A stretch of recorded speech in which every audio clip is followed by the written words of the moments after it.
Okay, kita tengok latihan pelarasan nombor 4. Yang ni lebih susah sikit lah. Sebab dia ada pelarasan yang tidak direct. Okay, tak apa, tengok dulu. Berikut ada petikan yang mengeluarkan bagi perniagaan ilmi. Dia bagi kat kamu 2 item. Sewa dan insurans. Okay, macam cikgu dah ajak kamu buat soalan panjang. Bila item sewa ni, kamu kena make sure sewa tu sewa apa. Ini angka dia sebelah debit. Jadi yang ni sewa yang bersifat belanja. Insurans of course lah kan, belanja lah. Cuma yang sewa tu kena make sure dia sama ada dia debit ataupun dia kredit. Okey, sewa bulanan ialah RM400. Dia bagi maklumat sewa bulanan. Jadi keyword dia sewa. Di sini akan menerima pelarasan lah sewa tu. Ayat nombor 1. Kemudian dia kata insurans adalah untuk setahun.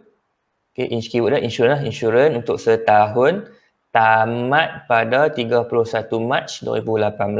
Jadi maksud dia insurans pun akan menerima pelarasan untuk ayat yang nombor 2. Okay, dia bagi tahu last sekali tempoh perakaunan. Tempoh perakaunan soalan ni ada pada 31 Disember. Alright, kita tengok dulu yang sewa. Bila dia bagi perkataan bulanan, maksudnya kamu dikenaki untuk mengira sewa sebenar. Okay, kamu dikenaki mengira sewa sebenar. Bulanan ni maksudnya sebulan tu kamu patut bayar sebanyak 400. Jadi biasanya kalau dia tak bagi tarikh lah kan, dia tak sebut sewa tu sejak bila sampai bila. Maksudnya kalau soalan yang general macam ni, kita terus ambil darab dengan 12. Nah.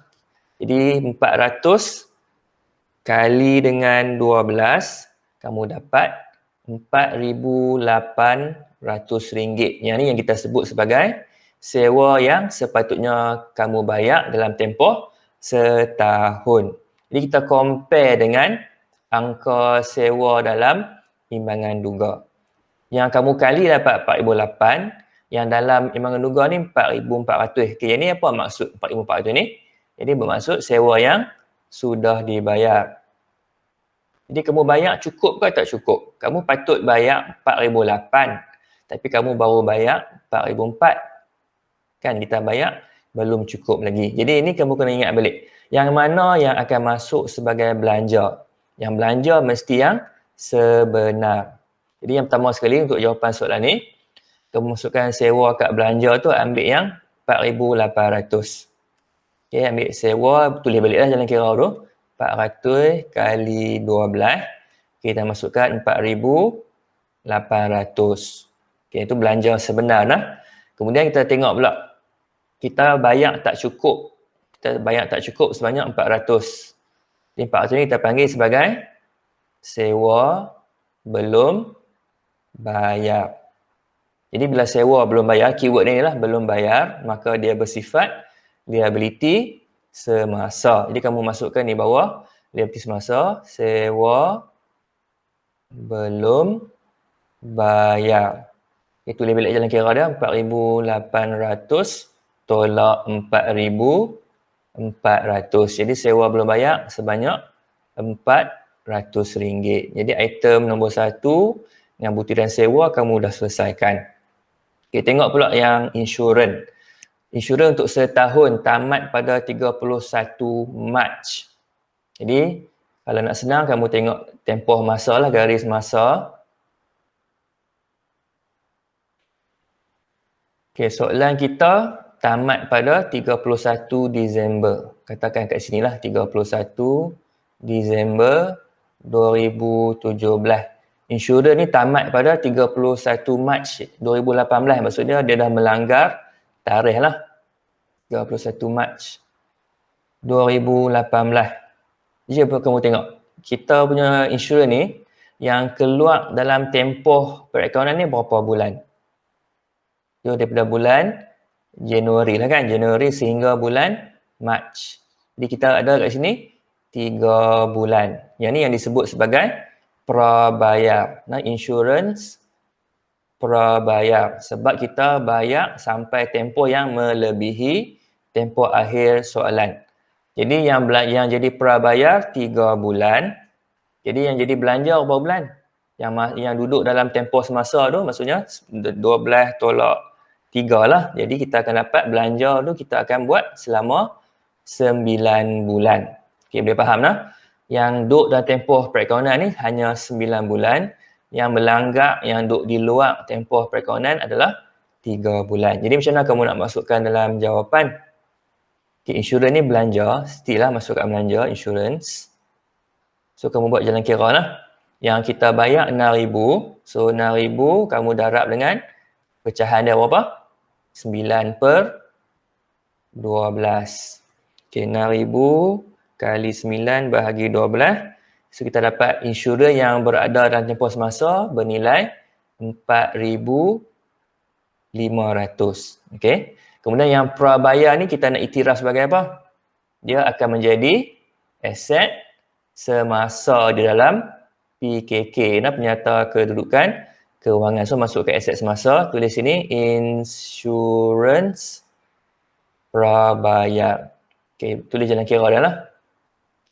6,000 kali 3 per 12. So kita akan dapat yang prabayar sebanyak RM1,500. Yang tu yang 3 bulan belakang lah. RM1,500 ni yang 3 bulan kat luar tu. Yang tadi ni RM4,500 ni yang jadi belanja tahun semasa. Okay, insurans dah masukkan dalam jawapan kita. Okay, jadi macam mana markah dia? Kalau tengok tu 4 juga lah. No? Sewa 1 markah. Insurans 1 markah. Insurans prabayar 1 markah. Sewa belum bayar 1 markah. Yang ni pun markah kamu total is maximum is 4 lah. Okey, boleh faham tak? Nah? Kalau dia sebut tarikh-tarikh ni kamu kena tengok tarikh tamat soalan bila. Yang tarikh tamat soalan bila. Kamu tengok tarikh tamat belanja tu bila. Biasanya kalau belanja ni mungkin sama ada sebelum ataupun selepas lah. Kalau kata selepas, belanja yang lepas tarikh tu akan jadi belanja prabayar. Dia jadi aset semasa. Jadi yang belanja tahun semasa kena tengok tinggal berapa bulan. Okey, itu soalan 1. Latihan pelarasan 4. Okey, kita sambung. Soalan 2, latihan pelarasan 4. Petikan yang mengeduga dikemukakan oleh Iman Retail. Okay, ini soalan susut nilai. Ini soalan direct je lah. Dia bagi kenderaan dengan SNT, lengkapan dengan SNT. Dia bagi kaedah pelarasan. Okay, kenderaan susut nilai 20%, kaedah garis lurus. Jadi kenderaan ni bila kita ada pelarasan, untuk kenderaan dia akan bagi kesan kepada susut nilai terkumpul. Jadi untuk item ni, susut nilai terkumpul kenderaan akan mendapat pelarasan, kita kena rujuk ayat nombor 1. Kemudian yang nombor 2, lengkapan disusut nilaikan pada kadar 10% tahun. Mengikut kaedah baki berkurangan. Yang ni akan beri kesan kepada susut nilai terkumpul lengkapan. Ini kamu color dulu lah. Ini akan kita baca bersama ayat nombor 2. Okey, ingat balik step kamu nak buat pelarasan susut nilai. Kita kena kira apa dulu? First, kena kira dulu belanja susut nilai tahun semasa. Lepas kamu dapat belanja susut nilai tahun semasa, baru kamu boleh kira susut nilai terkumpul. Jadi yang inilah yang item yang kita color ni akan kamu tambah dengan belanja susut nilai yang kamu akan kira sebentar lagi. Jadi untuk soalan ni, kamu kena kira belanja terlebih dahulu, baru kamu kirakan susut nilai terkumpul. Jadi sebelum kita kira, kamu bolehlah balik tulis lengkapkan dulu kolom ni. Penyata kedudukan kewangan ni, yang kolom aset bukan semasa ni, yang pertama kita ada kolom cost. Yang kedua kita ada kolom susut nilai terkumpul, dan yang ketiga kita ada kolom nilai buku. Kan? Okey, jadi sebelum kamu kira bolehlah nak tulis balik nama-nama aset bukan semasa ni. Yang pertama kita ada kenderaan. Kenderaan kos dia sebanyak 65,000. Letak bawah lajur kos. Kemudian kita ada item yang kedua, item lengkapan. Okey, masukkan lengkapan sebanyak RM5,000 bawah lajur kos jugalah. Jadi sekarang ni kamu boleh mula mengira susut nilai. Okey, ambil inilah item belanja lah. Yang pertama, susut nilai kenderaan. Kita tulis nama dia. Susut nilai kenderaan. Kaedah garis lurus. Ingat lagi rumus? Rumus dia adalah peratus kita darab dengan kos aset tersebut. Jadi tunjukkan jalan kira di bawah ni. 20% kamu akan kali dengan kos dia itu RM65,000. Kena tekan kalkulator lah. 65,000 kali 20%, kamu akan dapat 13,000. Okey, jadi setahun sunyi dia adalah 13,000. Okey, jadi kamu dah dapat belanja susut nilai kenderaan 13,000. Inilah kamu akan tambah bersama-sama dengan susut nilai terkumpul yang sedia ada. Jadi kamu terus selesaikan untuk kenderaan. Di kalkulator kamu dah ada 13,000, kamu tambah lagi 13,000 lah. Okay, so susut nilai terkumpul kenderaan sekarang menjadi 26,000 kan. Jadi kamu isi kat lajur SNT ni. Isi kat sini lah 26,000.